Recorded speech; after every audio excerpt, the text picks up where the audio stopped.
Memang di Jawa Barat zona nyaman. Kalau pertimbangan menang saja, ya Jawa Barat jadi pilihan. Dan sesungguhnya itu preferensi pribadi Anda? Preferensi pribadi.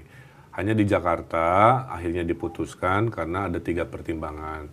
Satu, dalam diskusi besar, ini Jakarta pasca IKN mau kemana gitu. Karena kebetulan saya kurator IKN kan, dampak pindahnya gedung-gedung pemerintahan ke IKN mendampaki Jakarta harus gimana sehingga secara teknokratis oleh koalisi saya dianggap memahami lah ya, slogan Jakarta Baru itu maksudnya menjawab itu. Alasan kedua, karena saya kan di KIM memang, Golkarnya ada di situ, sehingga komunikasi antar partainya harus disepakati sama-sama.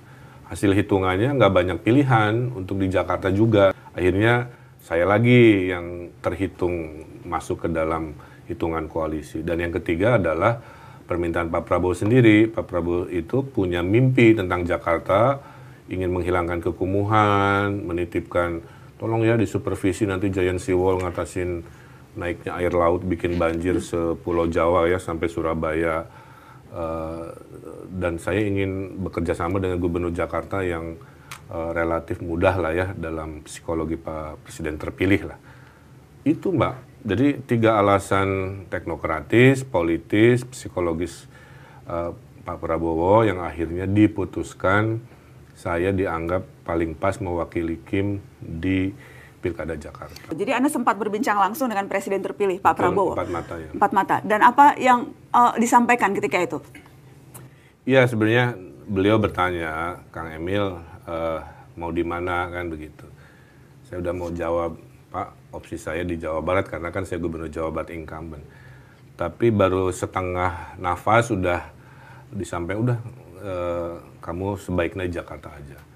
Karena Jakarta butuh tadi, pasca IKN seperti apa, saya punya, di luar dugaan saya itu beliau sangat peduli social housing, Mbak. Ya, sangat arsitektural, tapi bagi beliau ingin jadi presiden yang memperbanyak perumahan rakyat. Dan Jakarta harus jadi wajahnya. Dan tadi beliau punya visi yang ngatasin banjir itu tidak hanya di Jakarta sampai Surabaya.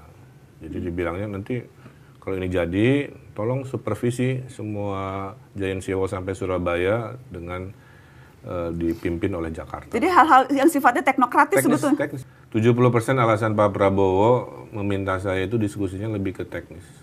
Pertimbangan politiknya apa? Sehingga komunikasi lebih cair, lebih mudah, dan sehingga merasa nyaman lah kalau dianggap saya jadi Gubernur Jakarta mewakili KIM ada keilmuan dan track record di tata kota. Gitu.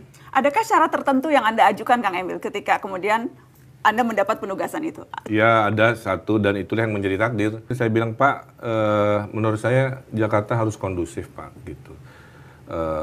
Caranya adalah kalau boleh saya memberi masukan wakilnya dari PKS. Karena saya bilang PKS pemenang. Padahal ketika itu kan PKS belum masuk dalam koalisi Indonesia Maju. Ya, tapi itu my surprise ya Mbak. Ide itu 2 detik beliau berhenti dulu. Bener juga Kang, nggak begitu ya. Siapa nama-namanya? Keluarlah nama-namanya. Yang ide bahwa wakil KIM-nya saya, wakilnya dari koalisi waktu Pilpres berpisah, kebetulan pemenang legislatif masuk ke logika politis Pak Prabowo. Jadi syarat dari Anda, iya, tapi wakilnya harus PKS. Ya. Padahal ketika itu PKS, bahkan apakah ketika itu PKS memang sudah mempertimbangkan untuk bergabung dalam koalisi Indonesia Maju menjadi KIM Plus, Pak Suswono? Oh, tentu saja belum ya, karena kan waktu itu kita masih tetap sesuai dengan amanat keputusan sebelumnya bahwa kita akan mendukung Anies. Ya, jadi ini panjang juga ceritanya ya, Pak ya.